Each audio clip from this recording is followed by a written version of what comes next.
Okay, I'm on the back camera. I'm going to try something new here. Okay, we're on the back camera.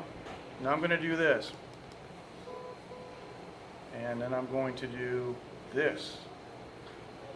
I'm going to go in the wide angle lens. Let me look at it first.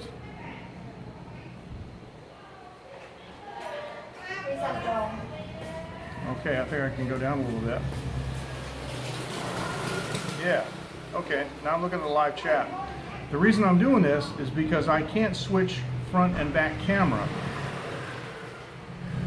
because the lens clip covers the change camera button. Stupid. And I didn't do it. I'm not using the YouTube Live app because I don't have YouTube Live. I am using the native Samsung app. I'm just going to go down a little further. I think I can go down further. Or maybe a little more this way. I'm looking at my second device. Waiting for the waiting for friends to join. And gosh, I can go down even a little further. There you go.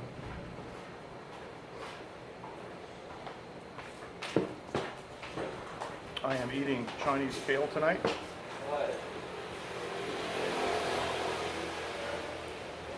Chinese kale. Looks really, really good. Beautiful.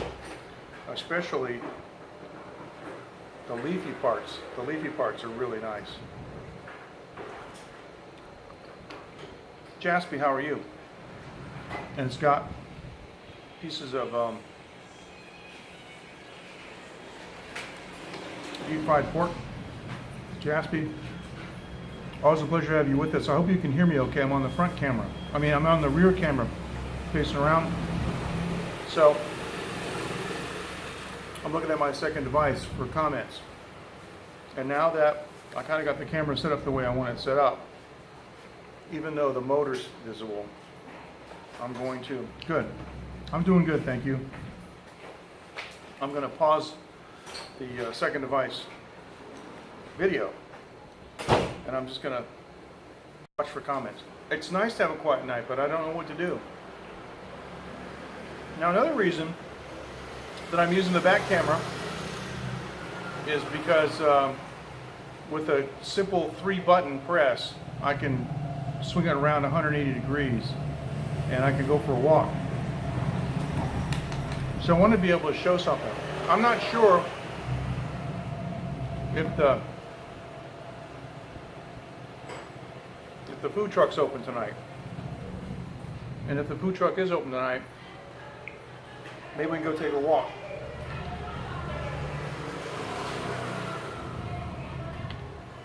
Now Jaspy showed us all an update of her house being built tonight. Looks cool. Must be really exciting.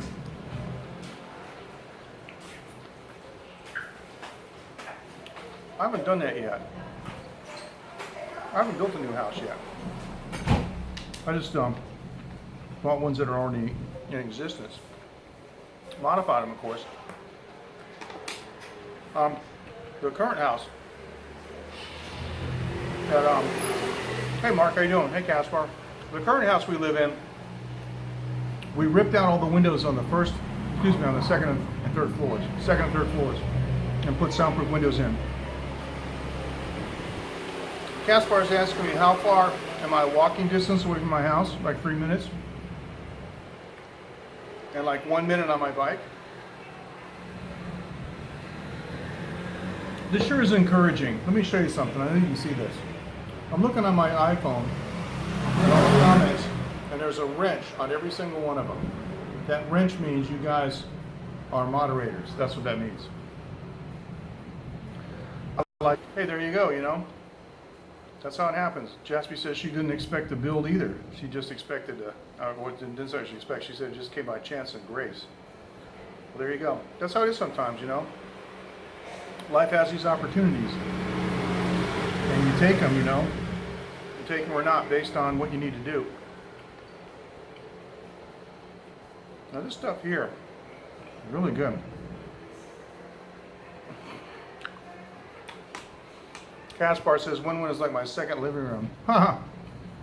Don't tell my wife that. Man.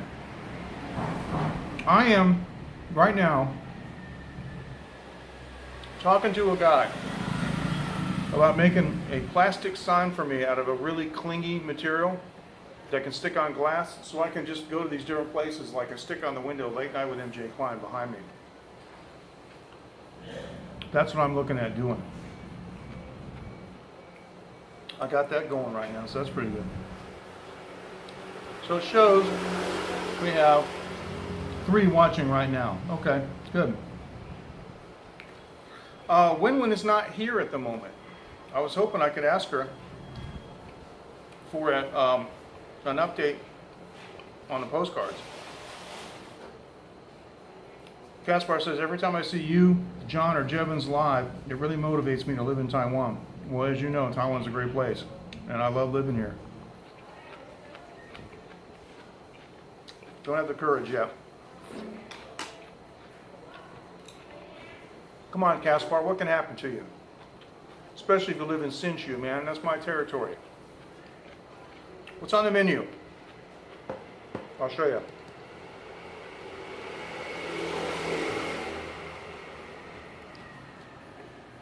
This is Chinese kale with, oh, look, my finger's dirty. Holy cow, my finger's dirty. With pieces of deep fried pork with the skin on.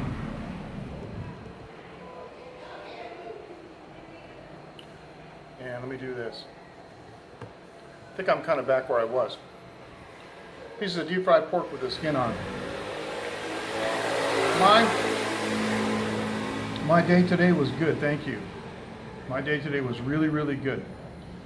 And tomorrow, we're going to be doing what we call in Chinese a baoyan, which is, I'm getting my car serviced tomorrow. So, anyway, there's that. All right, I think I got it. I think I got this back kind of the way it was. I'm monitoring on my second device. I'm not monitoring on the screen, but I wanted to show the food that I'm eating tonight. And I'm just kind of nibbling away at it. Nothing, you know, nothing serious.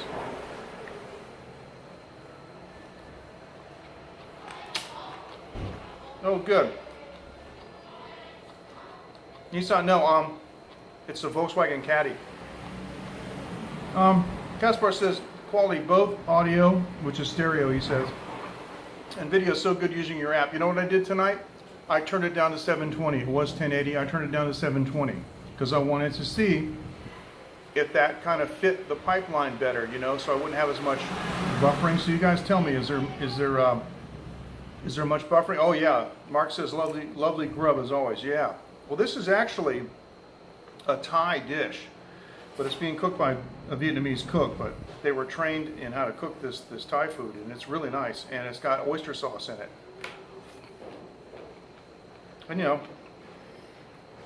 anything with strips of deep fried pork, there's really got to be something. I think it's probably better in 720 than it was in 1080.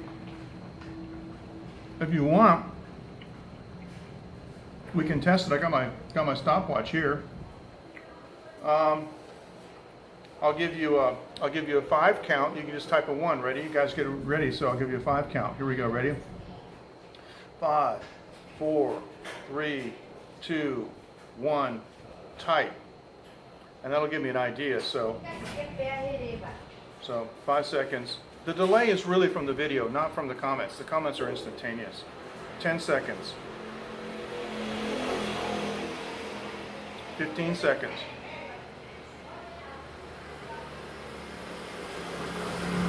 20 seconds. I don't have anything yet. 25. 30 seconds.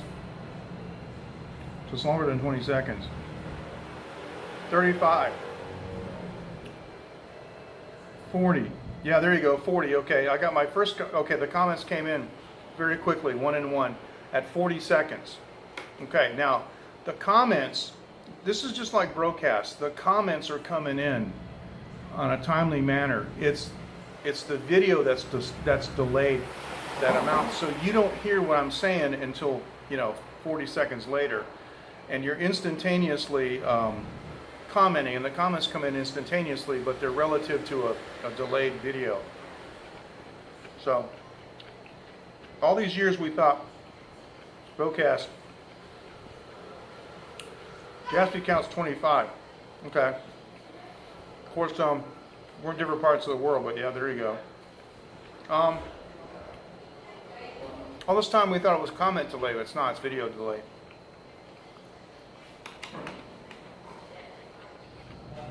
Because let's face it, if I'm counting, and you guys don't hear it yet, you don't know it.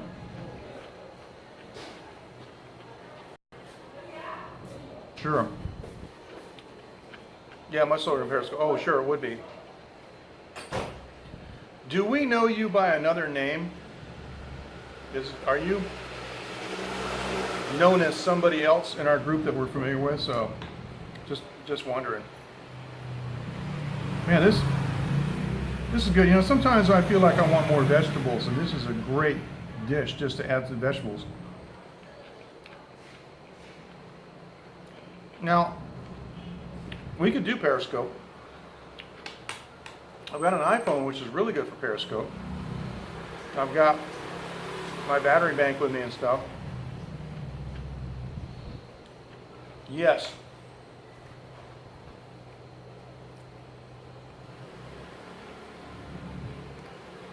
Yes, it is. Wow, the fact that you can see that speaks volumes about the resolution. They took a classic painting and blinged it. A guy sat here for hours and hours and hours and glued little shiny beads on to make the horses look, they call it bling bling. And anyway. Okay, Jaspy says, no, I don't have Periscope anymore. Hi, Dave, how are you? Always a pleasure. And too many trolls, that's true. There are. But sometimes trolls can be fun, and Dave will tell you, sometimes trolls can be fun, especially when you have a second device, and you look like you're not touching anything, and you just go, boom, and they get blocked because you're doing it with your thumb, on the second device. Good quality video, yeah, that's really good. And I reset it. I set it to 720 because it was on 1080. You guys tell me, are you getting the drops? Are you getting the buffering that you used to get? Because I wanted to try an experiment. I said I was going to do that before, but I forgot to do it. But tonight, before I went live, I changed the resolution from 1080 to 720. I mean, come on, not much difference. 720 is still considered HD. Oh, Jaspy. I went on one night on Periscope and I put in the title, I'm a troll mentalist. That's true.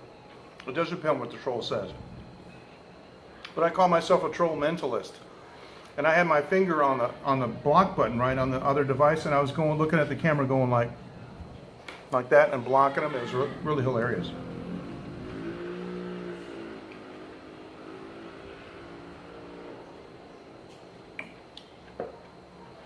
Gilardo says, buffering a bit. Okay.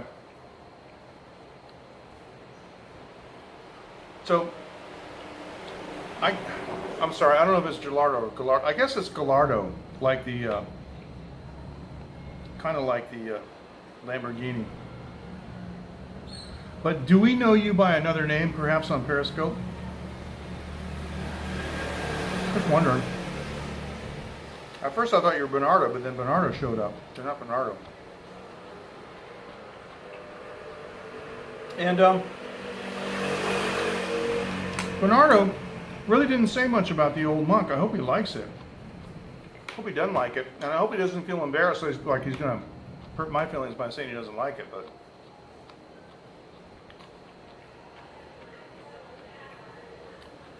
What I used to do with trolls on Periscope was I would go back later and make screen caps of what they said and then make them out to be fools on Twitter.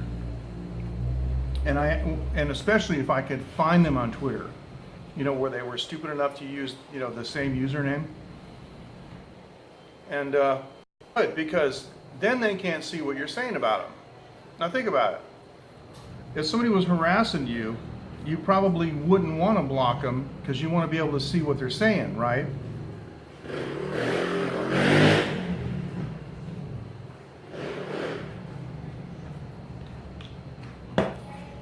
So Dave, where are you? Are you still in Thailand? And I just want to say, we had a really great time a couple of days ago, late last week, with Dave's last Periscope looking for the dragons in that park in Bangkok. We had so much fun. That was really great. I really appreciate that, Dave. That was so much fun.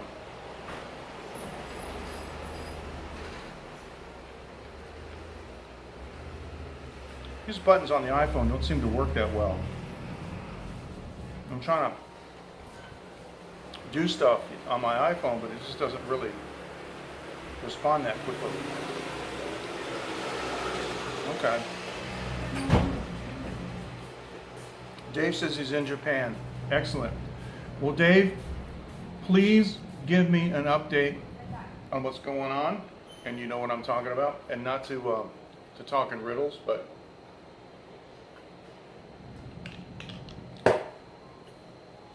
anyway, I know Dave doesn't want to say what's going on, so I'm not going to say it either. But let's just say that you have my support. Thankfully, no kimono dragons. The iPhone 5 is getting old. That's like saying I'm getting old. I was old a long time ago.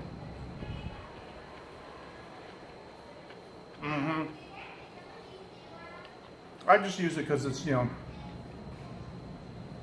I traded it for something for a friend of mine. And he's got an iPhone 6, and when he upgrades to the iPhone 7, I'm going to trade him something for the iPhone 7, or for the iPhone 6. I just don't want to buy a new iPhone. You know what I mean? It's like, you know, when Dave bought an Android, he didn't buy the top Android. So yeah.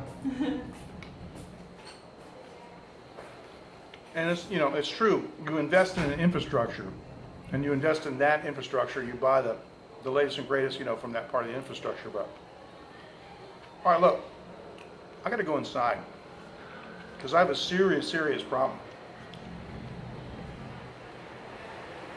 I'm out of ice.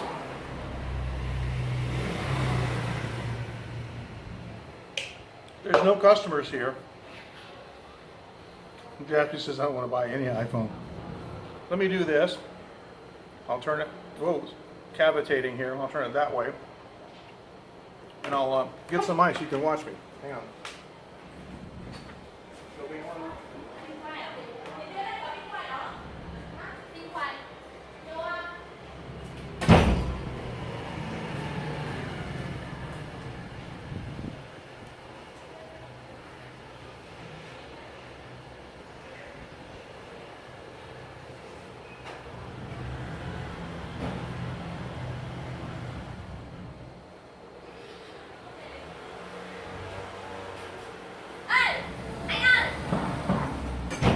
So I guess I owe you guys an explanation. I owe you an explanation about the colorful purse.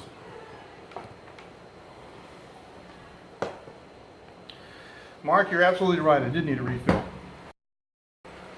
I went to currency in my passport and all this other stuff, and I haven't had I've used the sea and surf one, but it's not big enough. So I went searching for stuff.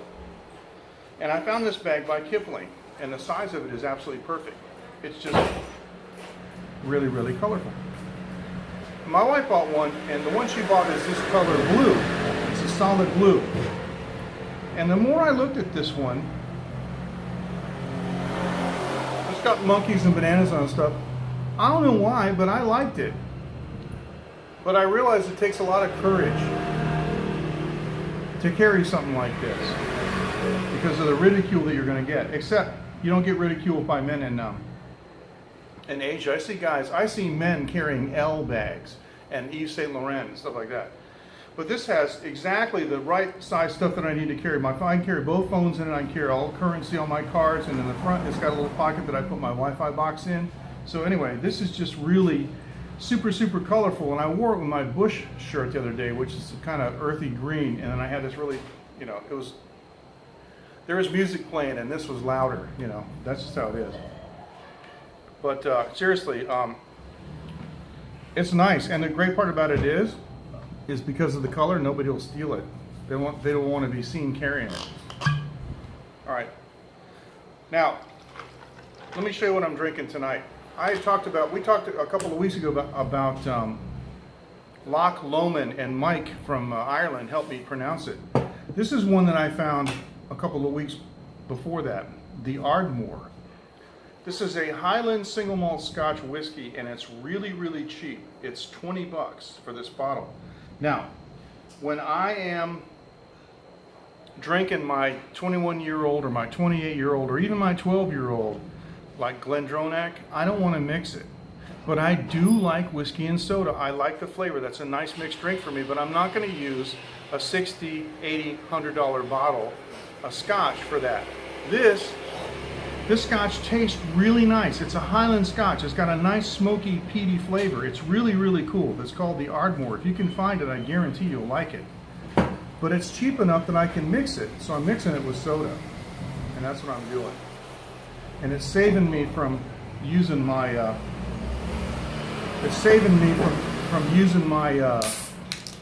expensive scotches. Oh. No, it doesn't hold my gimbal. And my gimbal is held by it's held my little pocketbook because it looks like a gun. This is the gimbal case here.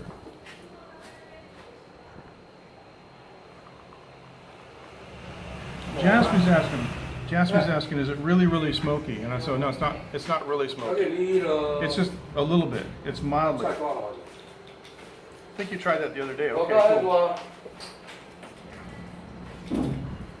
No, Mark says never down a bloody good malt. Absolutely. Yep. It's not highly peated. It's a little bit peated. Just a little peated. The thing that's remarkable is that it doesn't say how old it is.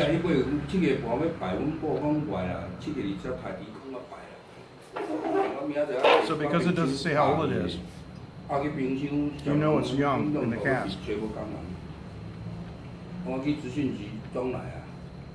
Oh, I might be right. It might not be cheap there. Now we have a visitor sat down at the other table. And when he saw me, he kind of freaked out. So I don't know what the future of the stream is going to be like. I'm going to look and make sure I didn't miss any comments.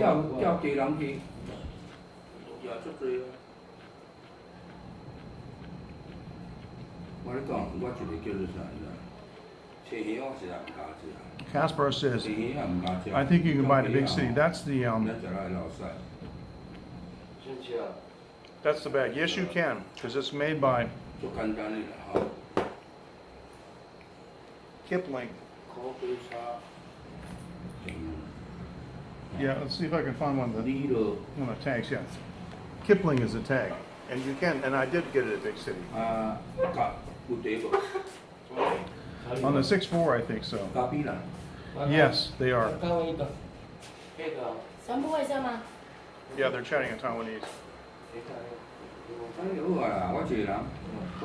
They're discussing the menu. They're discussing the menu. 好啉者啦，我唔煮啊，迄素啊，我唔煮啊，迄在啊，我知啊。迄叫透威士忌的，袂水啦。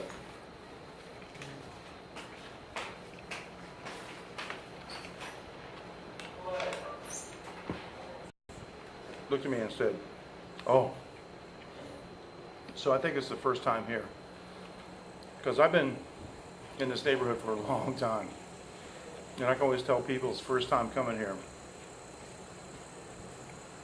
Because they freak out when they see the foreigner, you know. But anyway.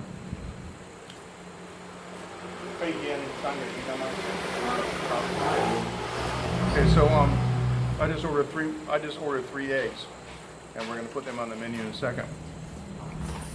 Dave, I'm eating that dish that you know the name of, and I don't know the name of it. It's the Chinese kale with the deep fried pork strips, deep fried pork pieces. That's what he was. You're right, Dave. That's what he's looking at. Absolutely, Dave. You never miss anything. And this is the deep fried pork.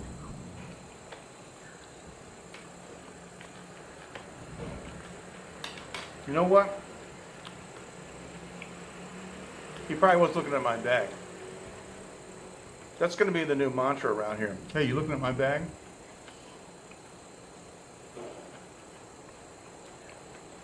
Oh, good. Hey, Matthew, how you doing? All right. Caspar said you just printed some stickers for Winwin. And that means to send the postcard. Excellent. Now, Dave told me the name of this dish. Kana Mu Club. Now, mu means pork. I don't know the meaning of those other words. I don't recognize them. Kana Mu Club. Really great. Excellent. I got to memorize that. Because next door, the lady is Thai. And she will definitely understand what I'm saying. I wish Winwin would come back, because I want to ask her about the postcards. All right, now, for anybody who doesn't know, if you want to send some postcards, here's what you do. Go to taiwanlive.tv. taiwanlive.tv and click on the menu, scroll down to Late Night Show. Go to the Late Night Show page and scroll down, and you'll see a link. It says Winwin address. Winwin's the boss lady here. Click on the link, Winwin address. It opens up a PDF file that you can print, and you can print labels. It makes it a lot easier. Just cut it out and take a glue stick and paste it on your letter, your card, or whatever. Hopefully you'll send us a postcard, and she'll really appreciate that. Okay, now Dave is telling me kana is spinach or kale, and mu glub is a crispy pork. You know what? I think you're right, because I think glub must mean the same as we say za in Chinese. It must mean deep fried. I can ask the lady next door. She'll tell me. Now, it's not out of the question for us to take a walk to the deep fried truck and see if they got any of those bacon wraps. Mark says, I have a selection of postcards. Would it be okay to post all three in an envelope? Mark, you may do whatever the spirit moves you to do. Please feel free. Yes, thank you.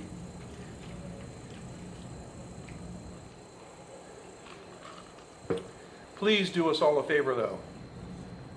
Make it obvious where it's from, either by the address, like from Peoria, we knew it was from Rob, but he signed it Rob. We have a card from Oahu, and we have no idea who sent it. Nobody sent it. And we asked Rebecca, we asked other people that we know, we don't know who sent it. So please sign your name to it so we know who sent it, because it's kind of an issue. And you don't need to put a return address on it for your own security.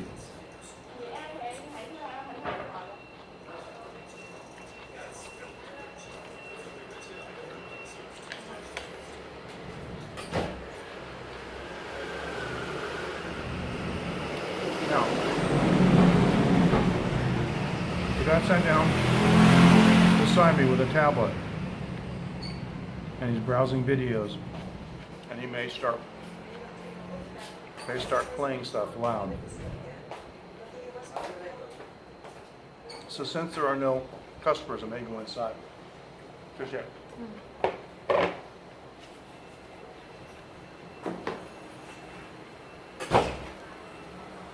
Eggs just came.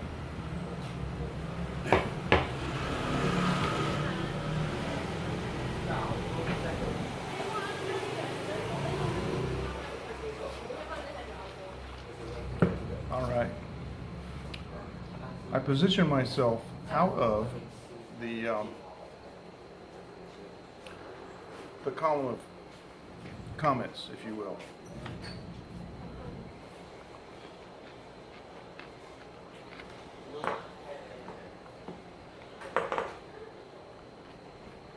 All right, let's check these out. What I usually do is I usually cut the egg white off. Eat that first. And Dave, when I told Winwin that your card came from Laos, her eyes really lit up. She was like, wow, she'd never seen anything from that country, nothing.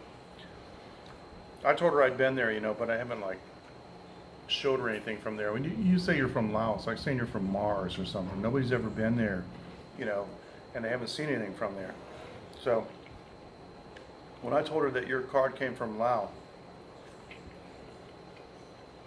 it had a definite big impact on her because she has never seen anything from there before. Look at these eggs. These are great. A little bit hot. I'm going to put them down for a second. Yeah, Mark says he might be streaming this video. Could be. He might understand everything I'm saying too. But I highly doubt it. She did, Dave. She enjoyed it a lot.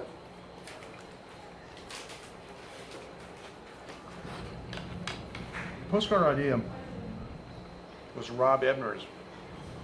And I thanked him privately, directly, and on the phone, but I want to thank him publicly on the live stream. He came up with a great idea.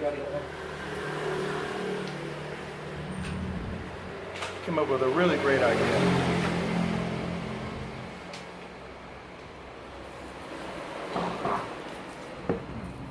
又有鸭仔蛋嘛？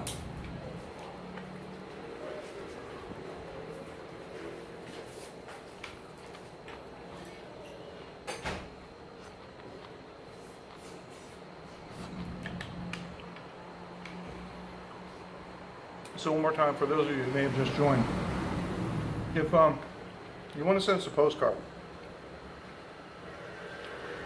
this iPhone 5 just doesn't, I press the button over and over. If you want to send us a card, go to TaiwanLive.tv and scroll down on the menu to Late Night Show, click on Late Night Show, scroll down to where you'll see the link, and click on that. It is a PDF file that you can print out and use for labels, and send them to Winwin. She loves these cards. Now what we've got to do is we've got to get a display for them. She's really protective though. Geez, Mark, I have no idea why. No idea. We enjoy our food here in Taiwan, for sure, we do. And sometimes when I'm eating dinner with my family, I eat light on purpose because I know I'm going to buy a stream later and eat more.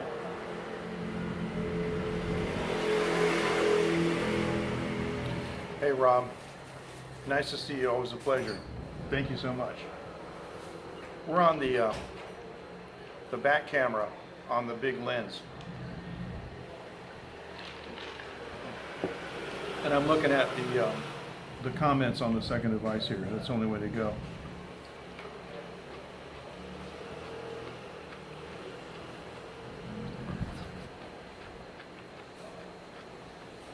Now, do you guys want to go and see if the truck's there? I mean, with all this food we got here, do we dare go to the truck?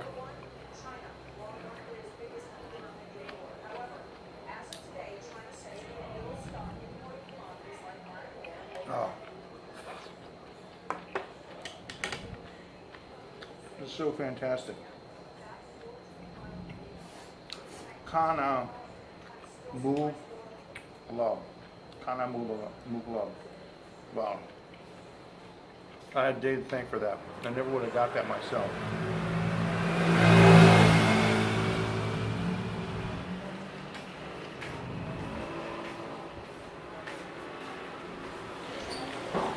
All right. I'm done with the alcohol part. I'm just adding more soda water. I drank enough alcohol. Now we're going to slow down. Dave said, let's do it. All right.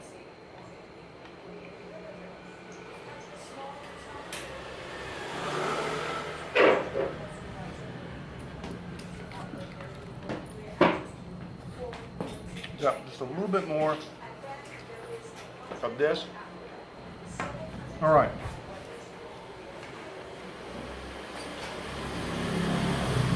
We can definitely do it. I just don't know if the truck's open or not. It might be. I haven't been over there. Food truck, food truck, food truck. Okay, that's all I got to hear. I'm going to put my Wi-Fi box in my bag. I'm going to press this button 3 times and do this. Whoops. Sorry. All right, here we go. That's the guy right there. Now the bizarre thing is that the videos he's playing are in English. So I don't know if he can understand what I'm saying, but it's kind of crazy. That guy who sat down at the table beside me, he's playing English videos on his tablet. Crazy. Okay, let's go. Here we go.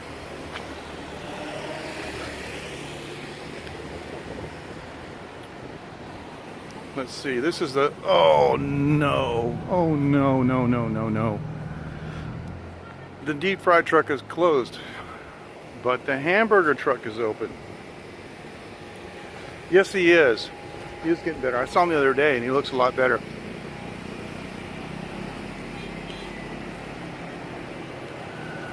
The hamburger truck is right here, and I wonder if they're still open. Nah, they're closing up.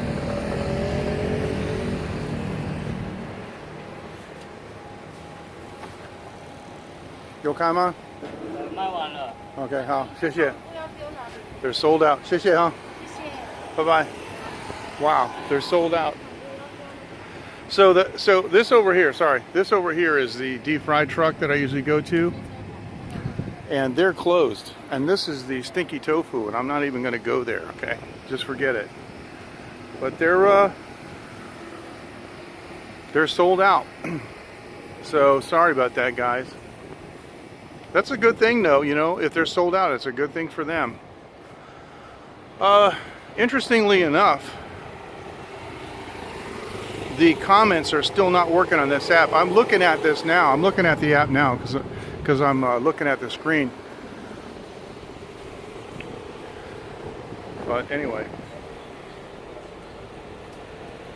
Yeah, sold out is a good place to be in business. All right, so we're gonna, oh, my bike has my back light on. Let me turn it off.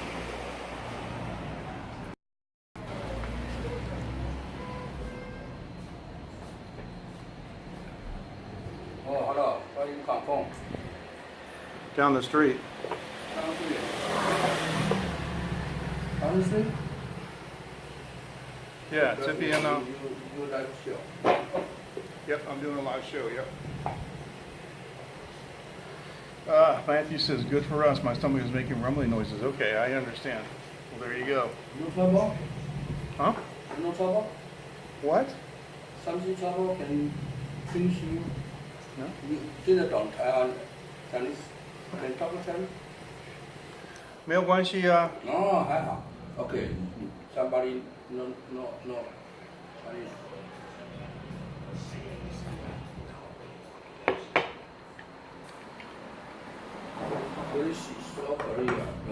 I gotta go get a tissue. I'll be right back.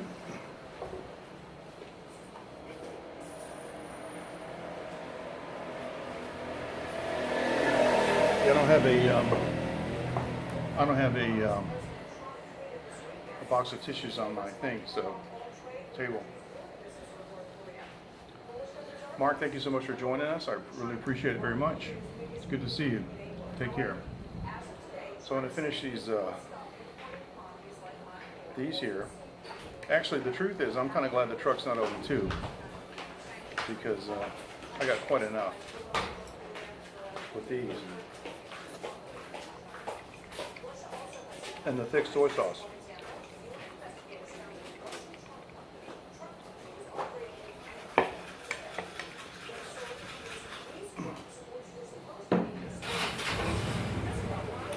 Everybody say goodbye to Mark. I'm glad we had Mark. Glad we had Rob join in too.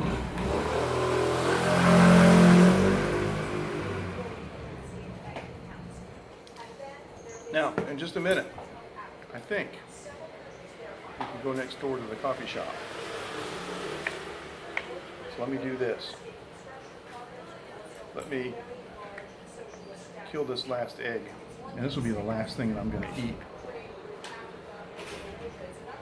Yes, definitely.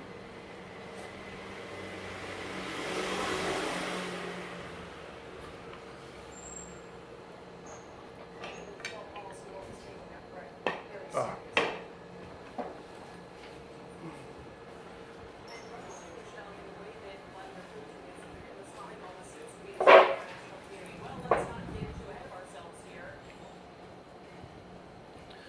Now the bad news is I just walked by the coffee shop, but I didn't look to see if it was occupied. So I guess I gotta look at my own replay.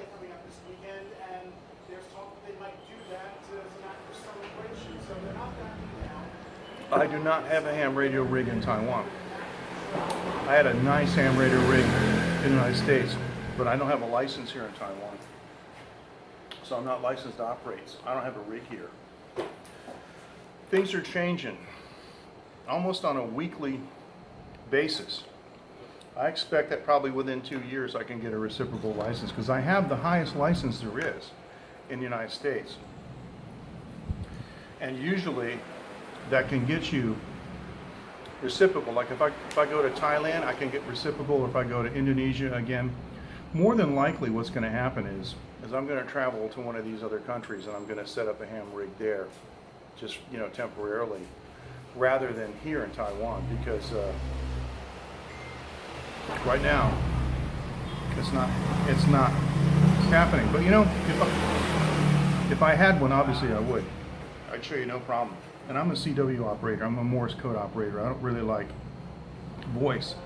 But the problem is it's hard to do a live stream on CW because then you got to translate everything. What I would do is, if I had a rig to show you, I would talk on single sideband so you guys could hear it. That'd be the best thing. Let me see what I have to carry. Excuse me. Let's go to the coffee shop. put this on here.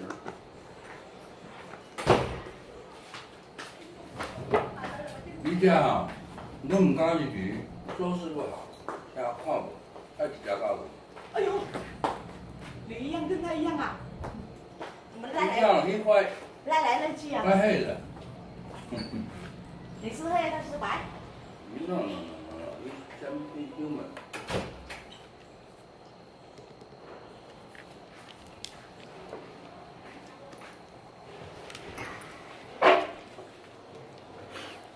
Let's go over here.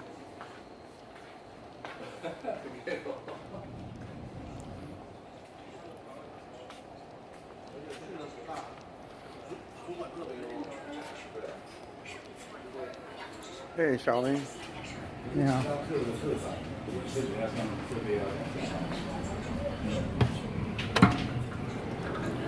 This is kind of a twist.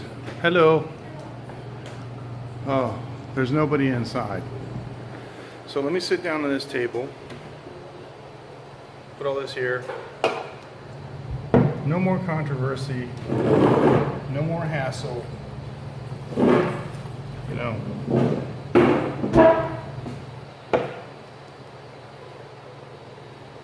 There we go.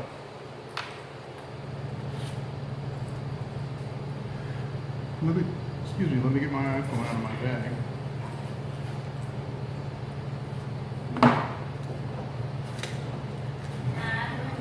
I just don't want any more issues. Well, how ham radio works is really simple. It's an amateur radio license which enables you, it allows you to experiment more than anything else. It's a license to experiment. And depending on what you've got for an antenna, the antenna is probably the single most important aspect, because every radio transmits, right? Every radio transmits, and so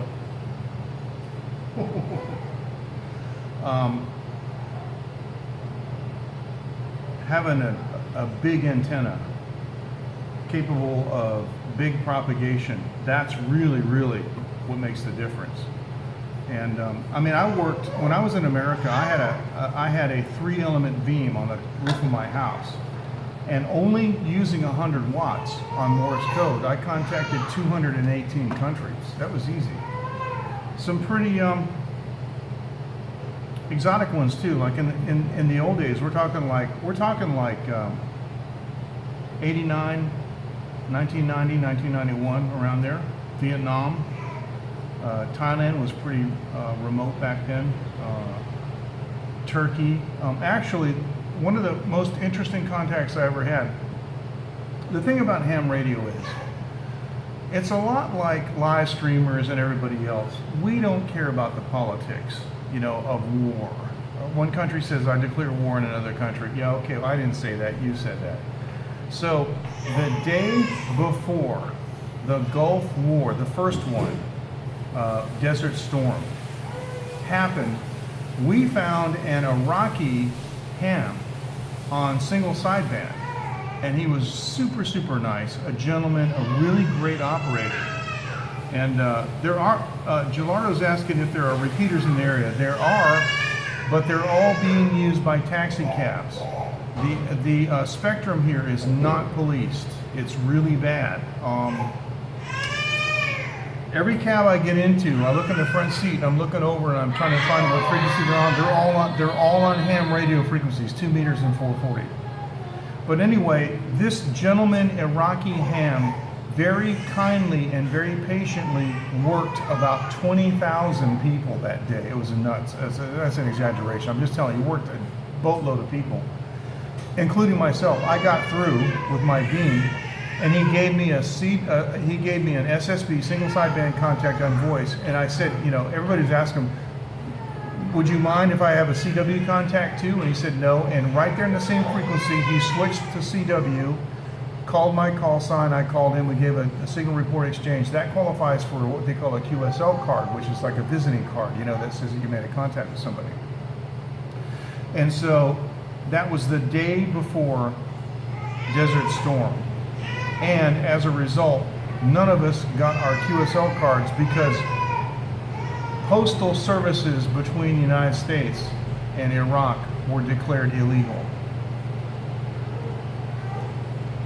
So I never got my Iraq card, even though I had a contact with Iraq. It's just, you know, just how it goes. You know, if you leave people alone, be destroyed or replaced by God's kingdom, because that's the only thing that's going to solve it, because they can't get along. Okay, I'm not going to preach anymore, but that's the truth. You ever seen kids play? Little kids? They don't care what the color is or what the nationality is of the other kids are playing with. They just care whether the kid's nice or not. That's how it should be. That's how people in the United States. But recently, the floods in Houston, have you seen the videos that are coming out? People of all different backgrounds and types are helping each other like they're the last person on earth. And it's amazing.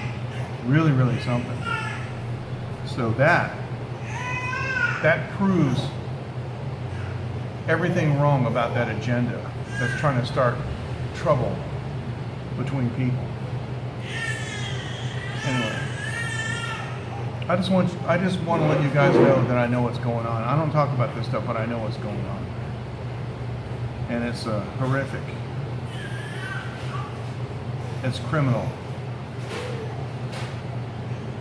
Yes, we send QSL cards. Yes, and another thing that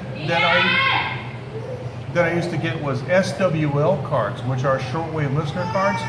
In some countries, I don't remember which ones, Dave, but in some countries of the world, you can't get a ham radio license until you've demonstrated that you're an avid shortwave listener and that you've listened to a number of ham radio transmissions and gotten cards from them. And I think it's because the particular radio authority in that country wants to make sure that the amateur understands how radio works before they grant them, you know, the ability to transmit. And so I used to get a lot of SWL cards, and I answered every single one of them because I wanted that person to get their ham radio license. Yeah, but yes, they can. They can send QSL cards digitally. I forget what it's called. There's a service, but you know, nothing. It's just like these postcards. Nothing beats something you get in the mail or through the bureau. There are QSL card bureaus throughout the world, and when you're listening to ham radio operators talk, and they obviously want to exchange a card, they'll say you can QSL via the bureau. And what they mean is that like in the United States, it's run by the ARRL or whatever the Amateur Radio Society Association is in your country. They will run a QSL bureau. I actually, gosh, this is funny. I actually considered opening a QSL bureau. Yes, I have learned Morse code to the degree where I can never forget it. I'm an amateur extra class in the United States, and when I took the test in 1988, I had to pass 20 word per minute CW test. Once you go 20 words a minute, it was a bencher iambic paddle on a box that had a speaker and a keyer chip in it and a speed control. And I sent my father Morse code over 40 years after he learned it. He copied it. You can't forget it once you get over a certain threshold. My regular, not now, okay, because you do kind of, I mean, you slow down. And I hear Morse code on TV, and it takes me a second to kind of switch into that mode. But in my prime, I could contest at 55 words a minute. That's a known exchange, like a serial number, a state, or a region, and a call sign. But my normal, what we used to call rag chew, that's just normal conversation. My normal conversation speed was between 35 and 40 words a minute. And you can equate that to typing. It's almost the same. I know several ham radio operators. Yeah, okay, you're just asking about words per minute. I know several ham 1AW, the ARRL's ham radio station in Connecticut, sends out Morse code practice. And they will send out Morse code practice sessions at a specific speed. And what you do is, of course, it's based on the honor system. you copy it and you send it in to them and you sign a certificate. You sign the certificate saying that you copied it. You didn't use a computer. You know, you copied it by ear. And they will send you a certificate saying that you can copy Morse code at that speed. I know a guy named Joe Parsky. His call sign is November Juliet 1 Papa NJ 1P. And I send stuff to him at 100 words a minute, like over the phone, and he copies it. But he has a certificate for 55 words a minute because that's how fast the guy can type. He can copy faster, but he just can't type that fast. So the certificate doesn't go beyond his typing speed, obviously. I don't know how fast I can type. I never measured it. But during ARRL Field Day and some other contests that I used to do, I was an avid contester in the United States. I used to get involved in a lot of contests. I really love it. And I miss that. That's one thing that I want to get back into. I told my wife I want to get a little property up on one of the mountains here in Sinchu and put a little shack up there with a beam. And I want to disappear for a weekend. Just put a couch in there and sleep, you know, when I want to, and get up and just do a contest for a weekend. I want to do that like once a year or twice a year just for fun. But my contest speed was 55 words a minute, roughly. Although I preferred slower. Many of the famous contesters who are really adamant about speed and making things clear. I know a very, gosh, I forget the guy's called. I know a very famous Russian Morse code contester who never sent faster than 20 words per minute. And the reason is if he sent it 20 words per minute, he never repeated anything. He just sent the call sign and the required exchange. The exchange might be a serial number, that is the number of, you know, the particular contact that you have, you know, in order, or it might be your city or town or your state or your oblast or your prefecture, depending on, you know, what country you're in or what the contest is. What a cute little kid. And so I could send my call sign, the contact's call sign in the exchange at 55 words a minute, but I couldn't rag chew at that speed. I couldn't have a conversation at that speed. But I had a machine called the it's made by a company called AEA, called the Morris machine. I don't have it anymore, but that machine was absolutely incredible. They don't make them anymore, but you can still buy them. People sell them on eBay. The AEA Morris machine. You plug a keyer into it, and it actually fakes contacts with you. You can put it in contest mode, and it'll fake like a whole band full of people, you know, at all different frequencies and all different. Interact with them like real contests. It's an incredible machine. And when I was injured and laid up, and I spent many hours on the floor of my home doing nothing, all these contacts, and it actually has a training mode where it starts out slow and then speeds up and speeds up and speeds up. It's really cool. And that machine helped me a lot. Now, they don't make that anymore, but there is an Italian company that makes a machine that's kind of similar to it. It's a Morse code training machine. And of course, there used to be a lot of software. But here's the thing, the United States, due to changes in the ITU, they don't require you to know Morse code anymore. So nobody knows it.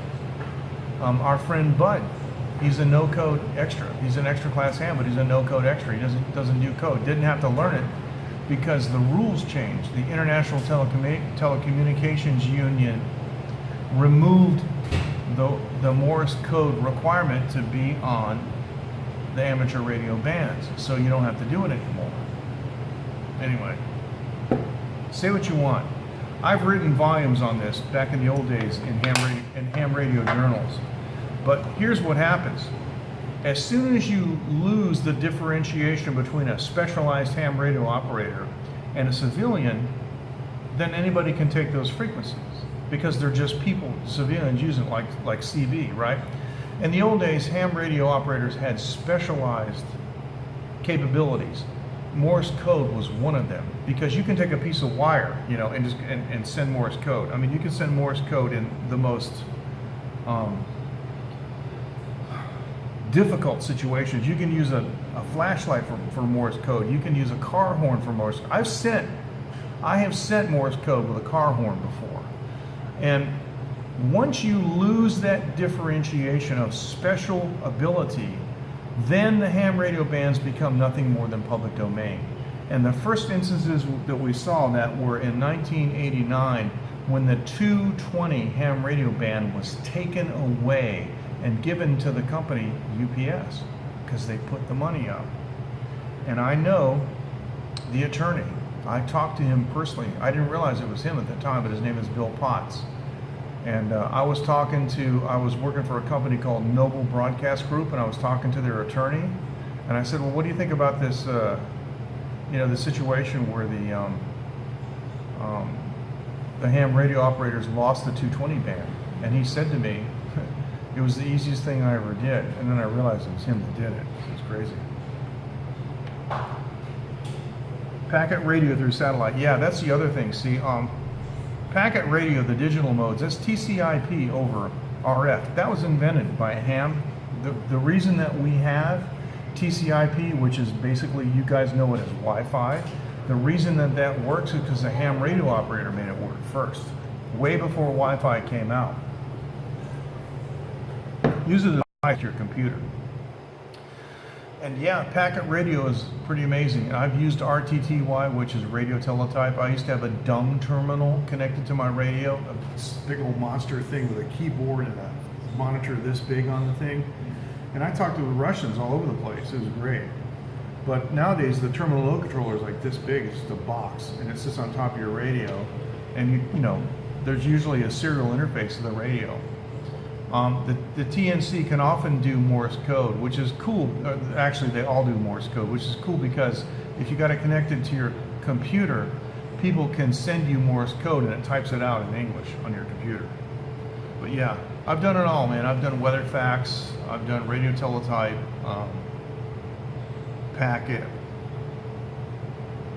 CW, single sideband. Done it all, and it's a lot of fun. It's a lot of fun. And my 218 countries, I didn't have them all verified. I only have 108 countries verified through the ARRL. Now here's the thing. If I ever get a license in Taiwan, there are very few regulations. I could put any property that I own, I could put an antenna up and do whatever I want, and nobody can say anything. But I would be very, very rare. There are not too many Taiwanese hams that work DX, we call long distance, because they don't feel comfortable in English. Now, I did go to a ham radio club, and I've got a hat from the Taichung Ham Radio Club, and I can wear it next time and show it to you. It's pretty cool. It was funny because we were using Q codes to talk. That's like, somebody had said like a QSL card. Dave said a QSL card. That's a Q code. All the codes that begin with Q, they make it easy. QTH, for example, means location. Your QTH. QRP means low power. QRO means high power. Things like that. And so we were sending Q codes to each other on the table, and just tapping stuff out. It was really funny. But these Taiwan guys are really good. And Taiwan has this is crazy. Taiwan has an upper ham radio license requirement for 100 words a minute. Morse code. 100 words per minute Morse code. But I gotta tell you, there is one radio license in America that I lust after that I never got. And it's the second class radio telegraph operator's license. The first class radio telegraph operator's license requires everything from the second class, but it requires 6 months on board a ship as a radio telegraph operator. But the second class doesn't require the ship thing, but it's a 25 word per minute test, which I could pass in my sleep. And the text operation that I have to memorize.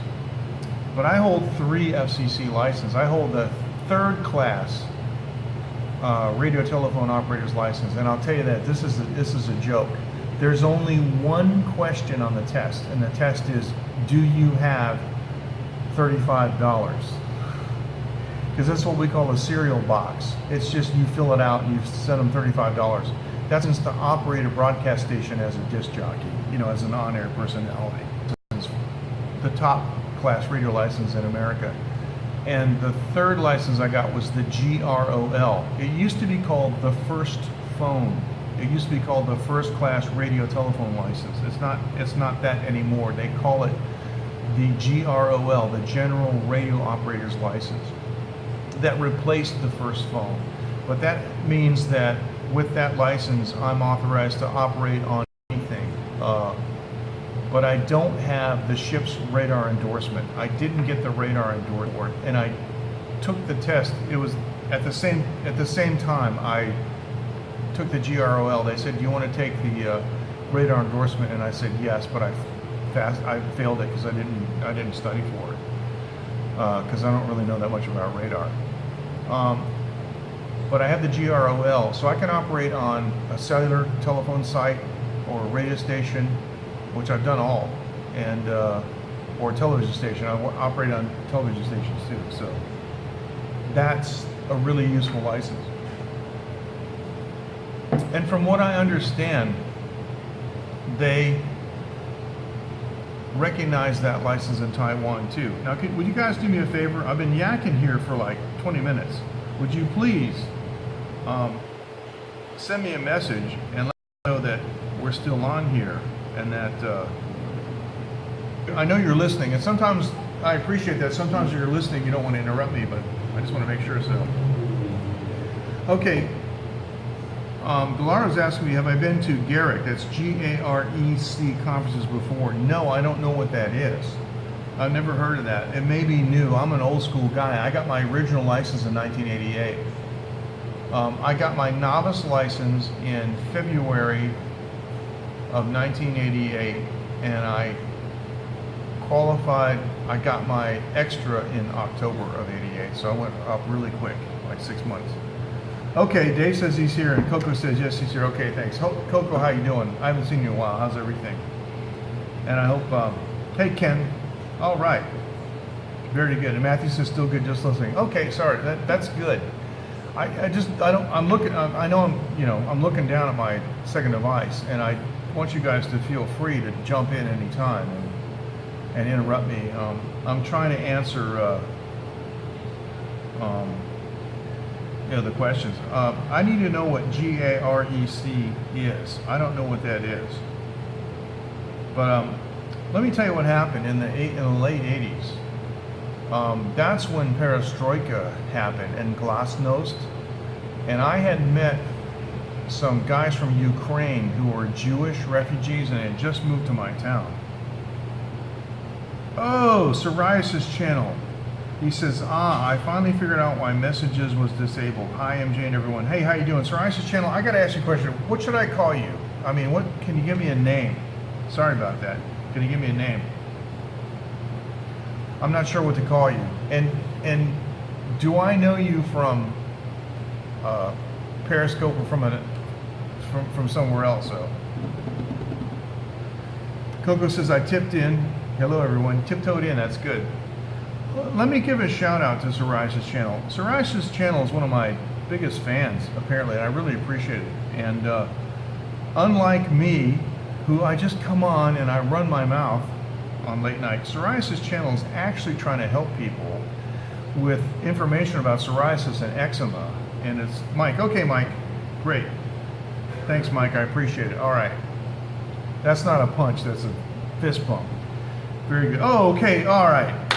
All right. Now, Mike, I saw your photo and I thought it looked like you, but I didn't want to make that assumption. Okay, that's Mike Rundgren. Okay, very good. Well, Mike, you're really doing something good, and I appreciate that. Eric had asked me that book that I've been reading from Dr. Sears about the herbal,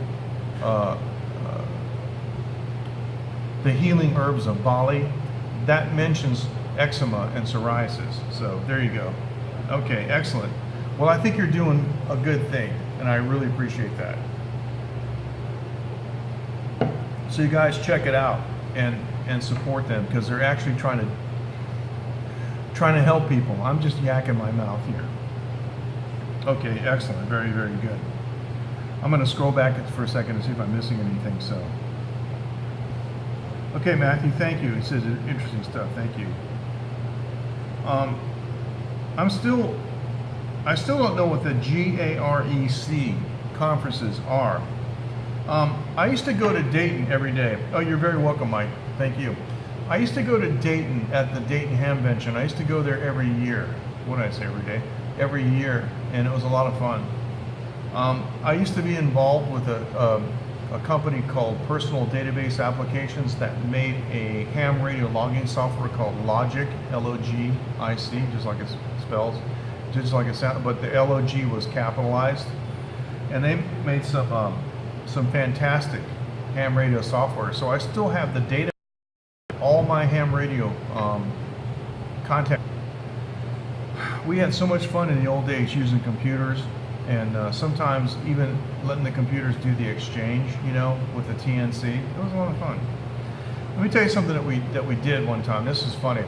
There's a friend of mine named John Garrett, and occasionally you'll see John Garrett live in some of my streams. A couple of weeks ago, I did a live stream with my kid Phoenix. She was in that little radio control, or in the little car. She was, you know, riding around this little electric car.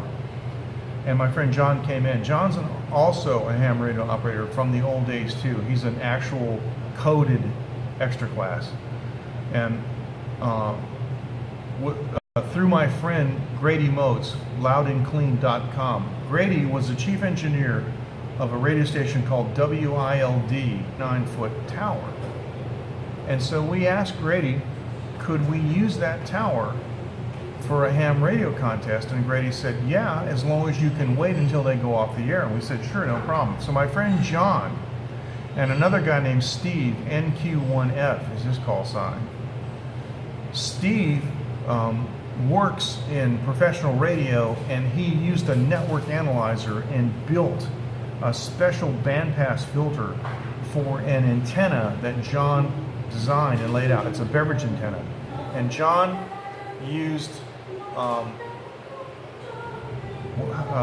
electric fence insulators and fence posts to put up, to put up this beverage antenna. It's a 2-wire receive antenna. It's a common mode receive antenna. And let me tell you, we used 100 watts on 160 meters. 160 meters is 1,800 megahertz. You know how, kilohertz. You know, on the AM radio dial, it stops, what does it stop now in America? I don't even know. It stops like 1650 or 1700 on the AM radio dial in North America. Well, just a little bit above that, 1800 to 2000 is the 160 meter ham radio band.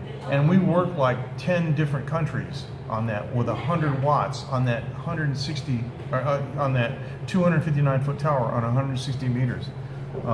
It was really, really cool. We had a lot of fun on 160 using WILD's antenna, and we did that for many, many years. Of course, it's gone now. That antenna is all gone. That building's all gone. The station was bought. The owner died, and it was all absorbed by some big corporation, and just that's how things go. But this is all before digital cameras. But there is a video, and it's on YouTube. It's of me talking. I'm about 37 years old at the time. I got my work glasses on. They're really huge, big frames with their safety glasses.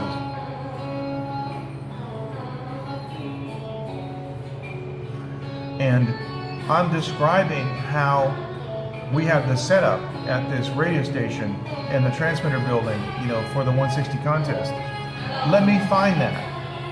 I know where it is, and I will put that link in the late night group so you guys can watch it. So it's MJ when I'm about 37 or 38 years old. So would that be cool? Hey Steve, how you doing? All right, nice to have you with us. Now this is a classic example of why things are so loud in Asia. That girl is entertaining an infant, a baby, in the swing back there. and she's playing music for him at like jet engine deafening levels. It's crazy. So, Steven, how are you? This is just crazy. I don't know what to say. No, I'm at Winwin's coffee shop next door, inside.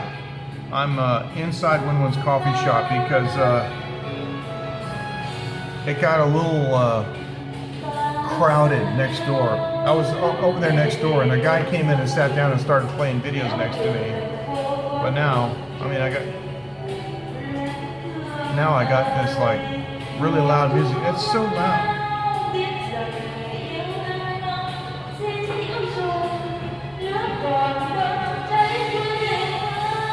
I don't know how she's playing it so loud. I don't see the speaker back there. Where are you going, Steven? You're getting ready to leave. Where are you going? You just popped in. Where are you going?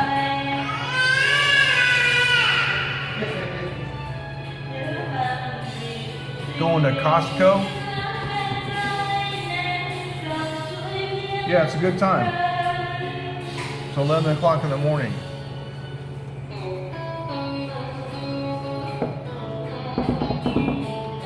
Oh, you have a Cat 5 hurricane coming towards Florida. I thought that was down. I thought that was further south.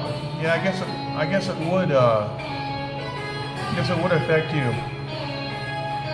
Yeah, I gotta look at Windy and see where it's going. Yeah, Coco asked Steve, "Are you gonna be okay?" That's a good question. Are you gonna be okay? Steve says, "I'm going to my vacation. Alaska is not in the typhoon zone." I can't compete with this. This is ridiculously loud. You hear how loud that is? Coco's asking, do you have to evacuate your area?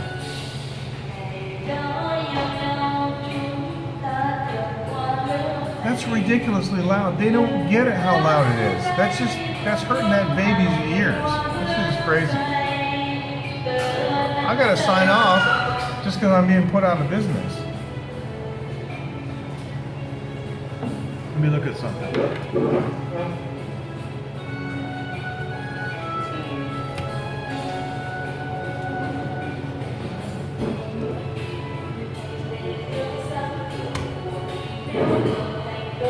That doesn't open.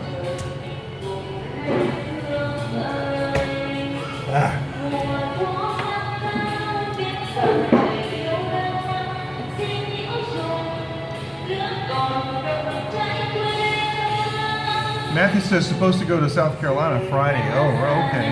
Wow, I didn't know that. And Jalar's asked to go back to the restaurant. No, but I might be able to just go outside here. Coco's laughing out loud. Dude, it is funny, yes.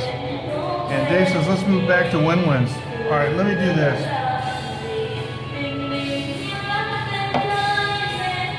Let me take a look. Bear with me. I'm going to take a look, okay? I'm going to scope it out. I'll just be just 1 second.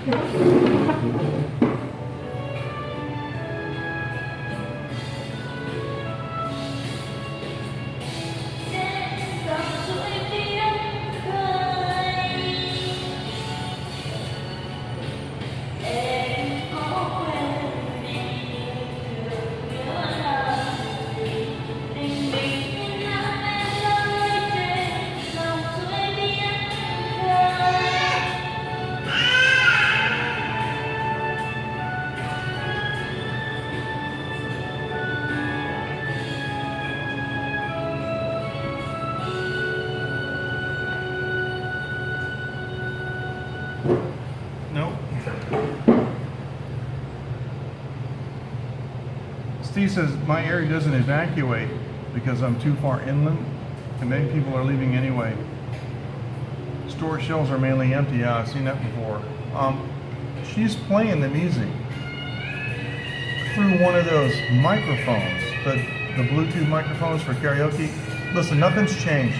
There's 4 customers outside here, and that's the same guys next door at Winwin's. So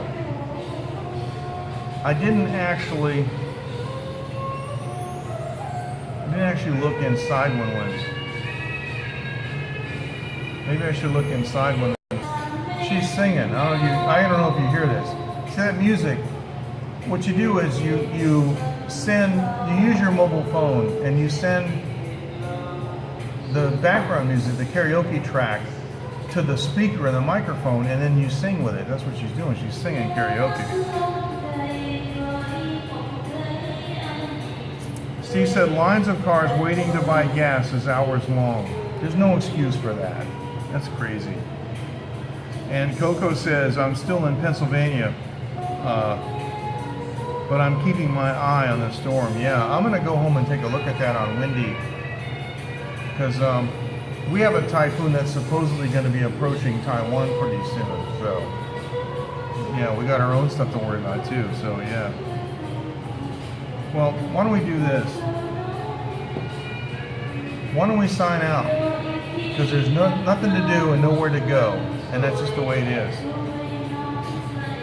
Coco says if it turns, I think she means toward the coast, I might have to cut my stay up north just to secure things at home. Yeah.